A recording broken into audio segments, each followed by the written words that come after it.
Howdy guys, welcome back to the channel. And yes, I think I've got the microphone settings fixed. I do apologize about the last couple of videos, especially the light tank video guide.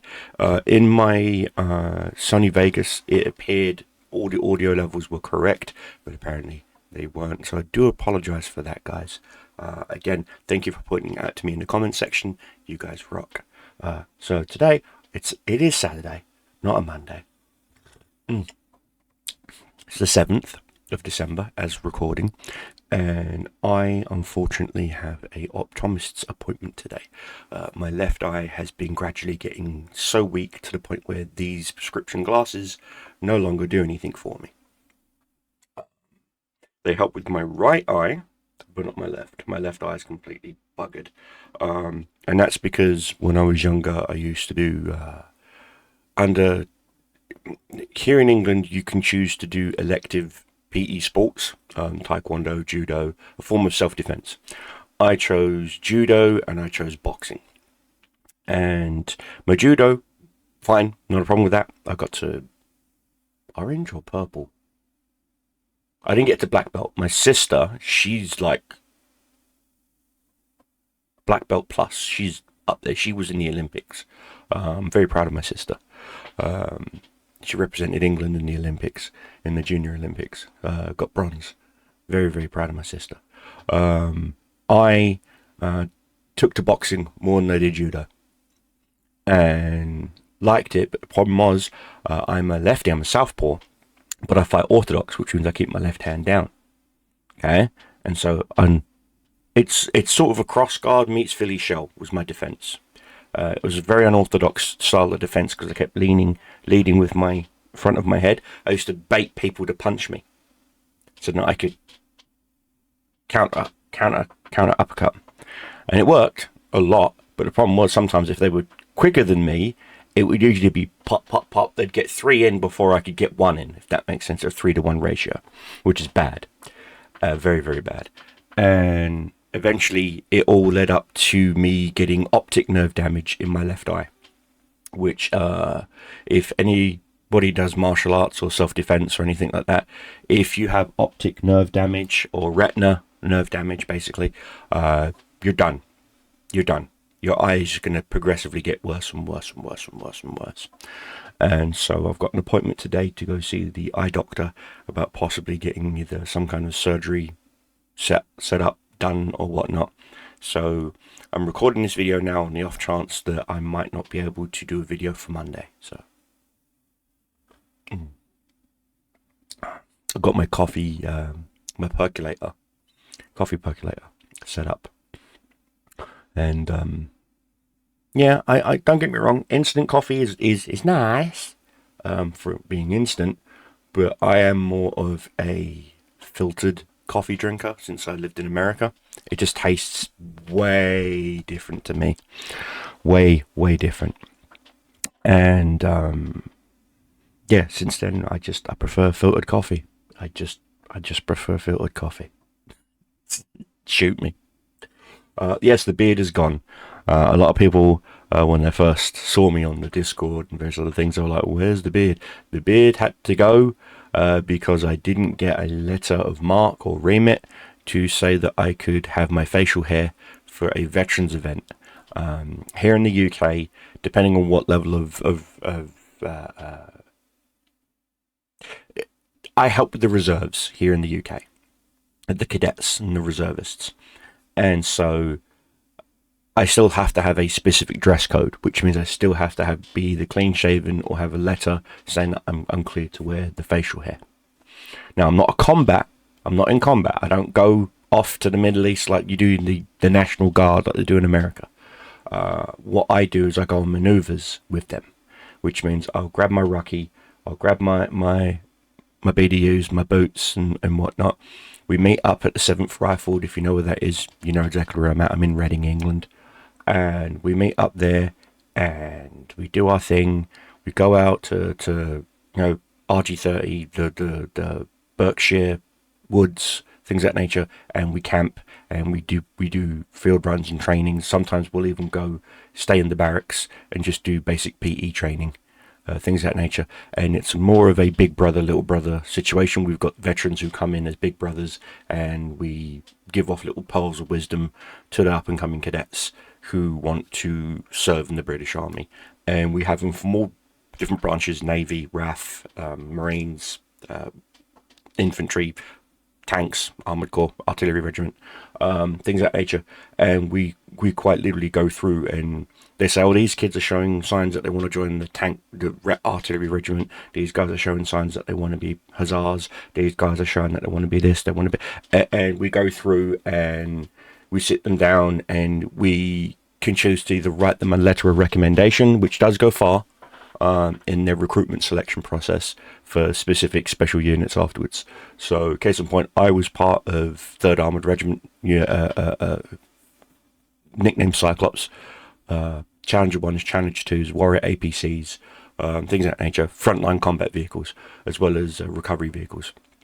And so if they want to go down that route, they can, or they can go get the basic training so they know how to drive. They get the CDLs and whatnot, so to drive the vehicles, or KCL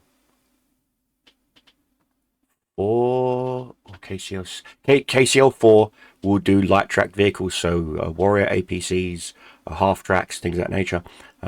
7 will do full on armored vehicles up to 80 tons. So there you go. So that's Challenger 1s, Challenger 2s, and beyond. And they do have to maintain that license, so every 4 years they have to go in and be re-evaluated. If they're on deployment, the re-evaluation is waived. If they're not on deployment, then they have to go in and sit down and do it all, and it's a pain in the ass. But it's worth it, because you do get a little bit of a bump increase in pay because you're considered a specialist. Some even want to go to officer school. So we do have a few officers. I made it to 2nd Lieutenant. No, that doesn't mean I was an officer. Mine was field commission, so I didn't go to officer school. I earned my 2nd Lieutenant through stupid acts in combat. I was offered various medals, or I could go up in rank, and I said, take me up in rank, because it means more pay. I initially did it mostly for the pay. Not necessarily for the responsibilities, and then the responsibilities came along afterwards, which was a lot of paperwork. A lot of fucking paperwork. Dear God, a lot of paperwork. I spent more time at a desk than I did sitting in the driver's seat of a Challenger, and I hate it. I loathed it. I thought to myself, I want to get demoted. What can I do to get myself completely demoted but not sent to the brig? And yeah, so there was that. And so that's why the beard's gone. I didn't get my letter in time, and we had actually a royal inspection, which means someone from the royal family, can't say who, showed up for dress inspection, and so we all had to wear our blues and twos and look our best, which is good, and top and tail and all that, and look our best. And because I was a officer's rank, I had to look pristine. So the beard had to go. It went, and yes, you can see a lot of my scars. You can see I've got my scar here on this side of my jaw. I've got a scar going up here. I've got a scar going down here. You can see lots of my scars. When I shave my beard off, you can see a lot of my scars on my face. You can see a scar on my eyebrow too. People keep asking me, what were the scars from? The scars were from an IED. Improvised explosive device. I'm lucky to still have all my fingers and all of my limbs. Long story short, even tangers have to do foot patrols. We have to do a minimum of 3 foot patrols a month, as well as our armoured regiment duties to maintain our discipline and various other things. We was doing a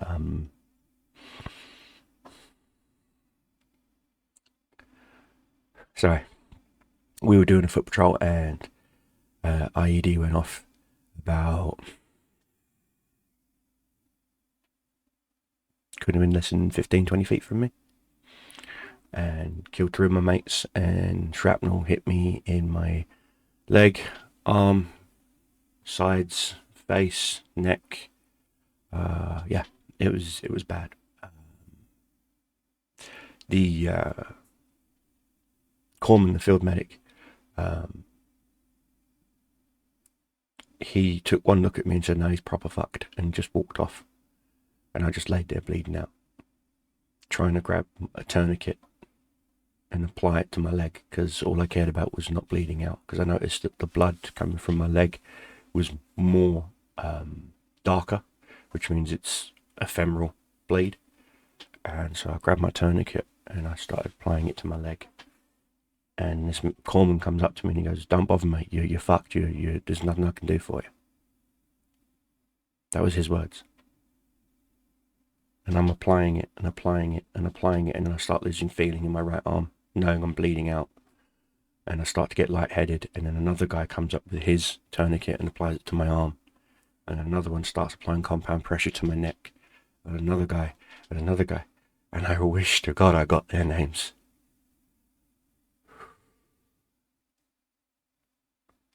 Sorry. I wish to God I got their names, but I didn't. Those three guys saved my life. And then another corpsman medic comes up to me and he starts looking at me and he starts patching me up and he hits me with some morphine and looks at my tag and sees I'm O2. My blood type is O. And he's like, "Universal, you're perfect." And before I knew it, I was on an air flight out. And this corpsman stayed with me. Miller was his last name. Thomas Miller. He's no longer with us. Thomas was one of those 22. But I'll forever be grateful to that man. He stayed in that air flight talking to me. Every time I started to slow my words, he'd slap me in the face, tell me, "Name, Monahan, Annie, Liam, name, Dad." And he kept me going, he kept me conscious. We was in the air for 20, 30 minutes, if that's what it felt like. It could have been longer. I was in and out. Landed, they pumped me full of blood, pulled out countless bits of shrapnel and metal from me. I've still got a few bits of metal in me that they couldn't get out. Patched me up. I was in hospital in Germany for, God, weeks, 2 weeks, 3 weeks. Some of my mates messaged me,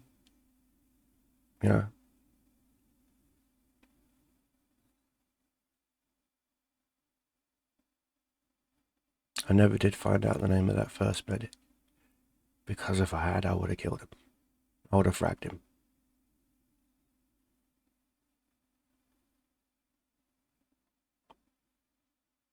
And that's the first time I've actually admitted that I would willingly kill an ally. War changes you. It changes your outlook on life. Sorry. It changes your outlook on life. It changes your outlook on life. It changes your perspective on life. It changes absolutely everything about you.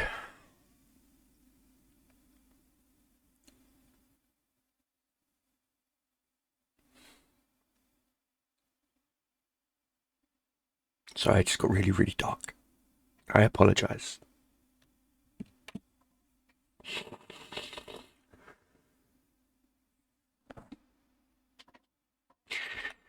But that's how quick it can get. That's how quick it can grab you.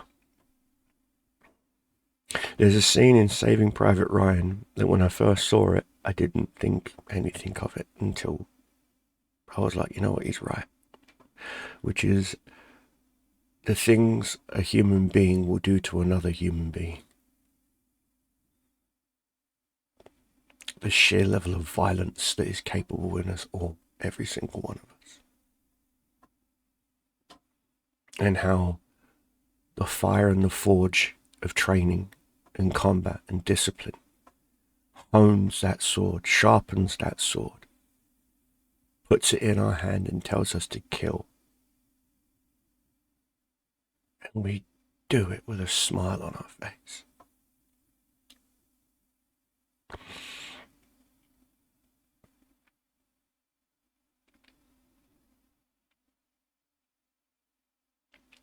And then all the demons come home to roost. And we have to deal with it alone. And some of us can't fight those demons alone.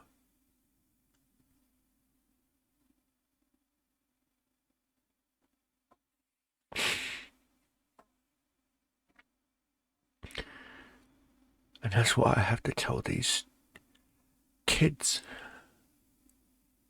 who think it's fun playing soldier. That it's not fun. It's not easy.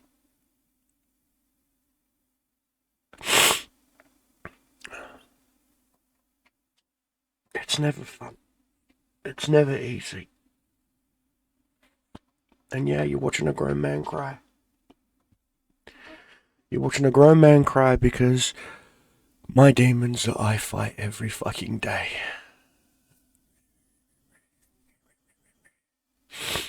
Bit by bit, they gradually bite away at me.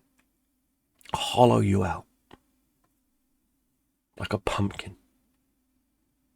Until all you are is smiles and an eye. And nothing else.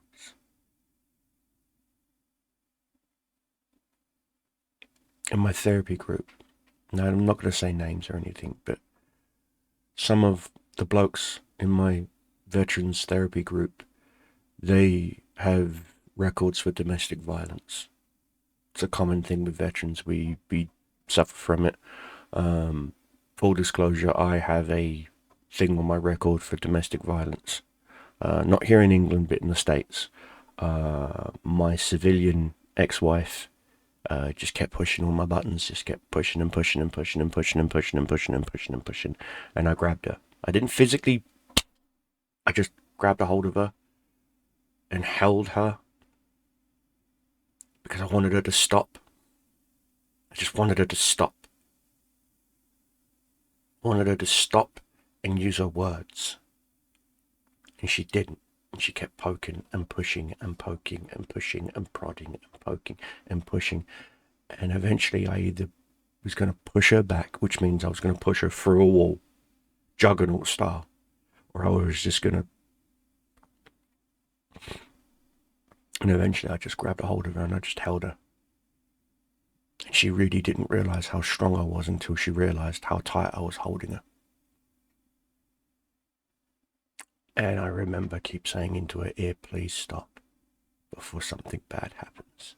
That's what I kept saying repeatedly, please stop, please stop, please stop.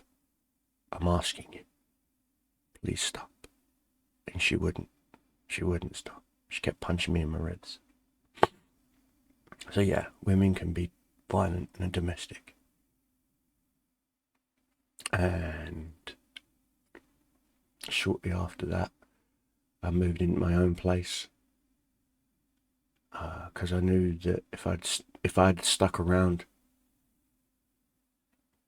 I'd be in prison.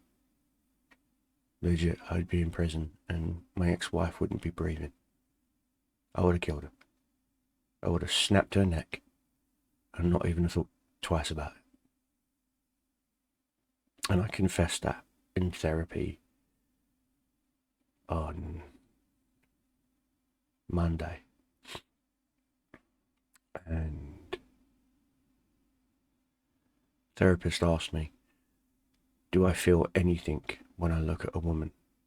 Like, because I used to work as a bouncer. And the therapist said to me, if a woman was to be aggressive, would I lay hands on her? And I said, in the moment, you're not male, you're not female. You're not a boy, you're not a girl. You're not trans, you're not anything. What you are to me is an enemy combatant. And I was trained to neutralize enemy combatants in any way, shape, or form that I deem acceptable and that I deem expedient. Which means if I punch you in the throat and you break and I fuck up your trachea and you lay on the floor, on the concrete floor, looking up at the night sky, choking on your own blood, so fucking be it. Don't care if you're a man or a woman. I do not have the mental disposition to not differentiate between learn to use your words, Dan. I do not have the mental energy to spend to tell apart. There you go, man or woman. In that moment, you've chosen to square up against me. I don't care what your gender is. I don't care what is in your hand. I don't care what is in... I care about what's in your head and what's in your heart. And you've chosen the wrong fucking path. And so I end. I don't de-escalate. I tried to de-escalate, don't get me wrong. But when words fail, actions prevail. Something my staff sergeant always told me. When words fail, actions prevail. And have I hit women while working the door? Yes, I have. Yes, I have. I have physically balled up my fist, brought it back, and I have laid into a woman like she's a full-grown man. And no, I did not feel bad about it afterwards. Not bad at all. Oh, I fucked her face clean up. One fucking smack. 3 teeth, lip, nose, eye. Fucked. Just fucked. I just balled up, locked up, and went wham, just let go like it was an arm cannon. Why? My boxing. I know how to throw a punch and make the hits hit effectively. Plus the fact I didn't hit her with a full fist. I hit her with my palm. I palm striked. That way I don't run the risk of breaking my knuckles or my hand. I wasn't stupid. I just... Pancreas. It's a martial arts, pancreas.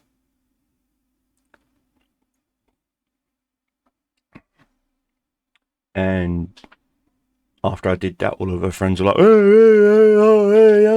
hey. I'm like, where are you going? Well, your mate was clawing the fuck out of that bloke's face. No, you weren't. You were cheering her on. Now cheer her on. Pick her up. Fuck off. St. Thomas's Hospital is a 2-minute walk that way. Now fuck off. Tell the old Bill what I did. Tell him. Please. And watch them arrest her for fucking assault.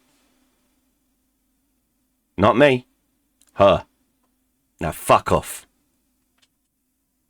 And they picked her up and they staggered off toward the direction of St. Thomas's Hospital. Police never came to the door. Police never interviewed me. My boss asked me what the hell happened. I told him what happened. The bloke this guy's face got shredded like he got attacked by a fucking rabid ferret. He ended up going to the hospital too to get stitches in his face. And I said to him, that dozy tart hit him first. I have no idea what the fuck's going on. He wasn't even doing anything. He was literally just standing there, fucking bottle of Budweiser in his hand. In fact, I even clocked him because it was in my peripheral vision. And I thought to myself, either he's selling snuff, drugs, or he's a lookout for someone who is. This tart, who's had one too many, gets in his boat race face and then just starts attacking him. Sarah, our female bouncer, grabs her. Her mates jump on Sarah. So I break it up. She turns around and she hits me, so I whack her back. End of. Problem solved. She hit me first. It's on fucking CCTV. So my boss looks at the camera, sees all the video footage, and goes, nicely done. And that was it. That was it. Then I went on my way home. I stopped off at a kebab shop, not far from where I was staying. Picked up a kebab, picked up a beer, and portion of chips, and went home, had my dinner, passed out on the sofa, woke up very, very stiff the next day, got undressed, had a shower, got changed, finished off the rest of the kebab, because you can't waste a kebab, you just never waste a kebab, and yeah, Got dressed, went and saw my co-worker to make sure she was all right. She was, and yeah, we ended up going out and hanging out for a bit, and a bloke showed up, and he's a good bloke, firefighter, good bloke. I think he's still a firefighter. No, I think he's retired now. But anyway, he was a good bloke, and yeah, I told him what happened, and he took her home, and he said, I made her forget about that, mate. And I was like, good on you, governor. And then I ended up hanging out with some friends, playing a bit of PlayStation 1, because that's when the PlayStation 1 was first out. But it was either Final Fantasy, Resident Evil, or Tekken. I want to say it was it was Tekken. We were playing Tekken, and yeah, chilled out, and then work called and asked me if I wanted to do an extra shift at the same venue. I was like, yeah, sure, fuck it. Went home, got my spare uniform, because my current one I wore the night before was in the wash. And I worked the door again that following night, and nothing fucking happened. Why? Because it was gay night. Nothing but gay men and lesbians, and everyone was cool as fuck. When it's not a gay night, and I mean this, no disrespect to heterosexual people, but when it was gay night, all the gay guys wanted to do was hang out, fuck each other in the toilets, and then have, you know what I mean? And the lesbians just wanted to have a drink, hang out, hook up, and it was fine. There was no drama. There was nothing. Tell a lie. There was one or two Barneys, but they were just minor. Like one person grabbed another person's drink by mistake. You know what I mean? Minor stuff. Afterwards, they were like, "Oh, I'm so sorry. Come here, sweetie," and they hugged it out, and it was like, "Fuck it, I weren't needed."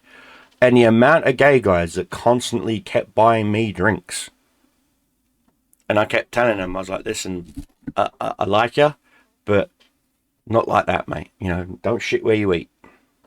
Quite literally, it's a phrase my dad always told me: "Don't shit where you eat," which means don't fuck a co-worker, don't fuck a client, don't fuck anyone in the vicinity of at least 6 to 8 blocks of where you live. Okay, plain and simple. So I always used to date women from the north of London, not the south of London, because women from up north always like a little bit of rough. It's a known fact. They like a nice guy who just isn't afraid to look them square in the face and just knock it the fuck off. All right, those puffs up north may put up with that shit, but not down here. And that's me being respectful. All right, I'm not calling anyone gay or anything. Jesus fucking Christ. But the point is, guys, these glasses are filthy. Point is, I have lived a colourful life. I have a lot of stories, a lot of memories. Some are good, some are bad. And I do these video series, I do this coffee time series to help me fight back on those demons. Remember me telling you? Sometimes it works, sometimes it doesn't. I started off with a bad demon, and I'm finishing this up with a good demon. This coffee's almost done, so.